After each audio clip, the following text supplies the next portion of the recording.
جب کسی سے کوئی راحت پہنچے، کوئی خدمت کرے، دعا کرنا ہے، مستحب ہے، بہت بڑا مستحب ہے، حضور صلی اللہ علیہ وسلم کا طریقہ ہے، جیسا کہ عبداللہ ابن مسعود۔ اور ایک بات دوسری عرض کر دوں کہ آپ نے دعا کی یا نہ کی لیکن اس کو ثواب مل گیا،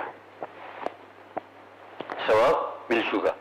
جو کوئی مرد مومن کی اخلاص کے ساتھ خدمت کرے گی کہ میں اس کے ساتھ، یہ میرا بھائی ہے، یہ ثواب حاصل کرنے کے لیے خدمت کرتا ہوں، اس کو فوراً نیت کرتے ہی ثواب مل جاتا ہے۔ اور پھر اگر یہ آدمی حضور صلی اللہ علیہ وسلم کی سنت پر سامنے والا اگر عمل کرتا ہے تو اس وقت جو ہے اس کے لیے بہت ہی بڑی یعنی دعا کی بڑا وزن ہوتا ہے۔ جتنی بھی دعا کرے گا اللہ جل شانہ اس کے حق میں قبول کرے گا۔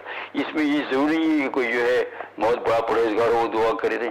ایک زخمی آدمی کے لیے بھی، ایک کم درجے کے آدمی کے لیے بھی، آپ کوئی آدمی راستے میں زخمی پڑا ہے، بیمار پڑا ہے، اس کا کوئی پوچھتا حال نہیں ہے، آپ نے اس کی خدمت کی، اس کے لیے دعا کی، یہ دعا قبول ہو جاتی ہے حق تعالیٰ جل شانہ۔ تو ہمارے اندر جو ہے اندر یہ عادت پیدا ہونی چاہیے کہ اپنے مسلمان بھائیوں کے لیے کیا کریں، دعا کرتے رہے، اپنے لیے بھی۔ ربنا اغفر لنا ولإخواننا الذين سبقونا بالإيمان ولا تجعل في قلوبنا غلا للذين آمنوا ربنا إنك رؤوف رحيم۔